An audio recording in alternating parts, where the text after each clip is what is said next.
प्रिय दर्शकों, आपका हमारे चैनल अनमोल टॉक्स हार्दिक का स्वागत है दोस्तों। इस वर्षा 2023 में 10 नवंबर को धनतेरस है और धनतेरस पर कुछ ना कुछ खरीदने का प्रावधान है। चाहे आप धनिया ही क्यों ना खरीदें, लेकिन धनतेरस के दिन जो भी चीज खरीदते हैं उसमें दोस्तों 13 गुना बढ़ोतरी होता है। इसलिए लोग धनतेरस के दिन वाहन खरीदते हैं। बहुत सारे लोग गहने खरीदते हैं, सोना चांदी इत्यादि खरीदते हैं। तो इस वीडियो में मैं आप लोगों को धनतेरस संबंधी संपूर्ण जानकारी बताया हूं। धनतेरस पर सिर्फ 2 रुपये की एक चीज ही लेकर आए, घर में चमक जाएंगी, किस्मत धन बरसेगा। जम करके कहने का मतलब है कि धन की बारिश नहीं होगा, आपके घर में ज्यादा धन आना शुरू हो जाएंगे जिसके आप कल्पना भी नहीं कर सकते। धनतेरस पर भगवान धनवंतरी की पूजा होती है। धनवंतरी को आयुर्वेद का जन्मदाता और ज्ञाता माना जाता है। बड़ो ध्यान से देखना, तब आपको समझ में आएंगे। और इस दिन हमें क्या खरीदना चाहिए? अपने समर्थ अनुसार कुछ ऐसे सामग्री हैं जिसे आप खरीद सकते हैं।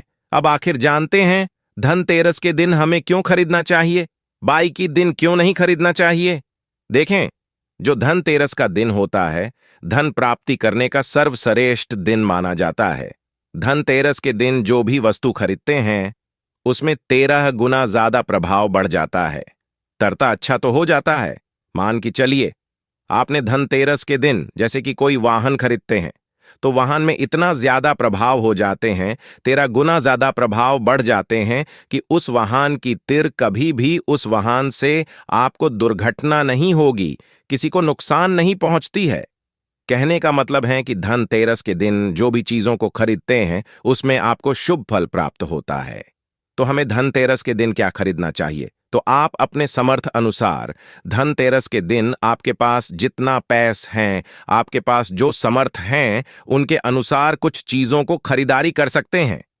अगर मेरे बताएंगे 5 में से कोई भी आप एक चीज खरीद देते हैं, यकीनन माने माता लक्ष्मी आपके घर में आ जाएंगी, आपके जीवन में हर प्रकार के मुसीबत को दूर करेंगी, आपको अथाह धन संपत्ति प्रदान करेंगी। हम सब परिवार हैं। हम चाहते कि मेरे परिवार में जुड़े सभी सदस्यों को अच्छे से जानकारी प्राप्त हो, आपका गर्व मिटे, आपके निर्धनता मिटे। अगर मेरे वीडियो को देखकर कि किसी एक भी व्यक्ति का भला होता है, किसी की गर्वी मिटता है, आप सभी दर्शकों के आशीर्वाद की प्राप्ति हो। अनमोल टॉक्स चैनल का मकसद है जनहित एवं जन कल्याण करना, और मैं सभी दर्शकों को हर दिन वीडियो में बताता हूं। दर्शकों के अनमोल टॉक्स चैनल को सब्सक्राइब कर हमारे सपोर्ट जरूर करें। ध्यान से सुनना, कमल के फल को निकालने के बाद इसे कमल का बीज निकलता है, जिसे हम कमल गट्टे बोलते हैं, कमल गट्टा भी बोलते हैं। तो इसके अंदर से जो बीज निकलता है उनकी माला बनती है, जिसमें माता लक्ष्मी को सिद्ध करने के लिए। तो देखिए, जो कमल के गट्टे होती हैं इसे माता लक्ष्मी को बहुत पसंद है। कमल के जो बीज होता है माता लक्ष्मी को बहुत पसंद है। तो एक काम करना, धनतेरस के दिन धनवंतरी महाराज को और माता लक्ष्मी को कमल का बीज समर्पित कर दें। आपको प्रार्थना करना है कि हे माता लक्ष्मी, आप हमारे गरीबी मिटा है। धनवंतरी महाराज को पच करना है कि महाराज हमारे घर में हमेशा निरोग रहे, निरोग काया की प्राप्ति हूं। आपको प्रार्थना करते हुए कमल का बीज इस दिन खरीद करके लाइए, माता लक्ष्मी तथा धनवंतरी महाराज को समर्पित कर सकते हैं। और आपके जीवन में धन का कमी नहीं होगा, क्योंकि इस समय में सभी दिव्य शक्तियां जागृत अवस्था में होती हैं। धनतेरस के दिन और आपके पुकार सीधा माता लक्ष्मी और धनवंतरी महाराज तक के पहुंचते हैं। अपने धनवंतरी महाराज को, धनवंतरी देवताओं को, देवताओं के वैद्य कहा जाते हैं तुम्हें, कि सर्वप्रथम सबसे बड़ा जो वैद्य है धनवंतरी महाराज हैं।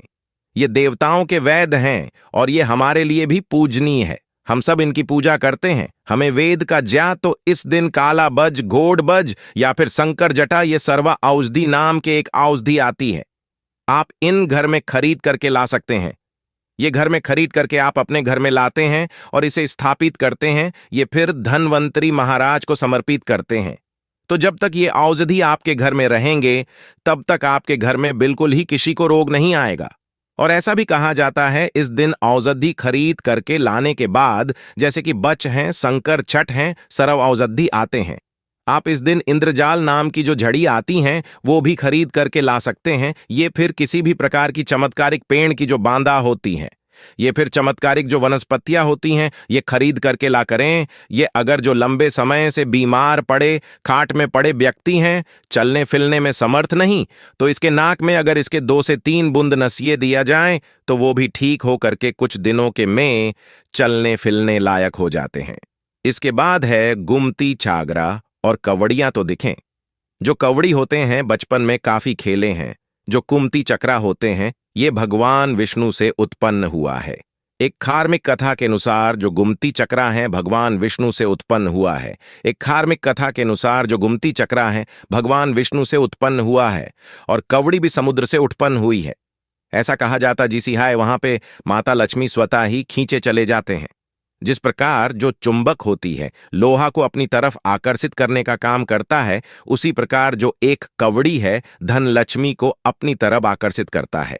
तो हमारे धर्मशास्त्र कहते हैं कि इस दिन गोमती चक्र और कवड़ी माता लक्ष्मी को जरूर समर्पित करना चाहिए। गोमती चक्र, जो गोमती चक्र का स्वाभाविक बना जाना चाहिए, अपने जीवन में चेहरे पर सानी को क्षमापतक करते हैं। गोमती चक्रा का सरल प्रभाव है, यह स्वयं प्रभाव दिखाते हैं। जिस घर में गोमती चक्रा रखा हो उस घर में किसी भी प्रकार का बाधा नहीं आने देते। 5 गोमती चक्रा लेना और 5 पिल्ली कवड़ी लेना। अगर आपके समर्थ हैं तो आप जो 21 गोमती चक्रा और 21 पिल्ली कवड़ी जरूर ले लेना और आप माता लक्ष्मी को इस दिन समर्पित कर देना। ये फिर घर के किसी बच्चे को नजर दोसर लगे हैं, ये घर में किसी बच्चे को प्रकार का बाधा नहीं आने देते।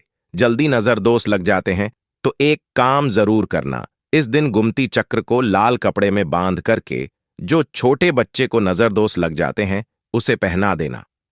आजीवन नजर दोष नहीं लगे। जिनके घर में लंबे समय से बीमारी है, जो बीमार से छुटकारा पाना चाहते हैं, खुद आपको कोई रोग हो, अब चाहते हैं कोई रोग से आपको मुक्ति मिल जाइए, फिर कोई लोग आपके ऊपर में किए कराया कर देते हैं, तो आपको इस दिन 7 गुमती चक्रा लेना, प्रवाहित कर देने। जल के धारा के साथ में आपके शरीर में किए गए तंत्र विकार गुमती चक्र खींच लेंगे, बहा देंगे और आप आजीवन बीमारी से मुक्ता रहेंगे। इसके बाद है जाड़ो। मैं प्राचीन ज्ञान चनान में इसलिए आप सभी दर्शकों को इस प्रकार संपूर्ण जानकारी बता, क्लियर जानकारी बता, ताकि आप सभी दर्शक इस चीज को खरीदते समय जिसके नहीं झाड़ू इस दिन क्यों खरीदना चाहिए, क्योंकि झाड़ू को माता लक्ष्मी का स्वरूप माना जाता है। धर्मशास्त्र भी कहते हैं जो झाड़ू हैं ये लक्ष्मी, जो कचरे हैं रहू हैं। जो झाड़ू हैं हमारे घर से कचरे को बाहर फेंकने का काम करते हैं, अर्थात ये बाहर निकालते हैं। झाड़ू से हम कचरे को साफ करते हैं। झाड़ू को लक्ष्मी कहा जाता है, कचरे को रहू। झाड़ू रूपी जो लक्ष्मी है कचरे रूपी रहू को हमारे घर से बाहर फेंकने का काम करते हैं। जहां पे गंदगी वातावरण हो वहां पे प्रभाव बढ़ते हैं, इसलिए झाड़ू घर में रखने से झाड़ू को सकारात्मकता ये लाती है। माता लक्ष्मी की ही स्वरूप कहे गए हैं। तो आवो को धनतेरस के दिन 2 जोड़ा झाड़ू जरूर लाना चाहिए। आवो को जोड़े के स्वरूप में झाड़ू, और इसे आपको प्रार्थना करना है कि हे माता लक्ष्मी, हमारे घर में पूरे साल पूरे वर्ष भर अन्न धन की कमी न हो। इस प्रकार से प्रार्थना करना है। जाड़ों को माता लक्ष्मी का स्वरूप आपको मानना है। जाड़ों माता लक्ष्मी की ही स्वरूप कहेंगे। 1 मुट्ठी धनिया खरीद करके लाने हैं। आप चाहते तो 1 किलो भी खरीद करके ला सकते हैं, लेकिन उपाय बता रूं, इसमें आपको 1 मुट्ठी धनिया चाहिए।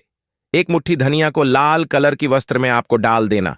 इसे माता लक्ष्मी की श्री चरणों में समर्पित कर देना। आपको प्रार्थना करने की, माता इस धनिया से हमारा दुर्भाग्य दूर। कुछ धनिया आपको अपने घर के मसाले में डाल देना है पीस करके। जिस उपाय से आपका भला होगा, आपका कल्याण होगा। तो आप अपने समान अनुसार 5 में से कोई भी एक वस्तु अपने घर में जरूर खरीद करके लाइए। आपके अध्यात्म उन्नति होगा। ये वीडियो कैसे लगे हैं हमें कमेंट सेक्शन में जरूर बताना। और माता लक्ष्मी की कसम है, अगर तक वीडियो को लाइक करे, चैनल को सब्सक्राइब जरूर करना। पुण्य की प्राप्ति होती है। आप इस वीडियो को आगे शेयर करें तो उन्हें भी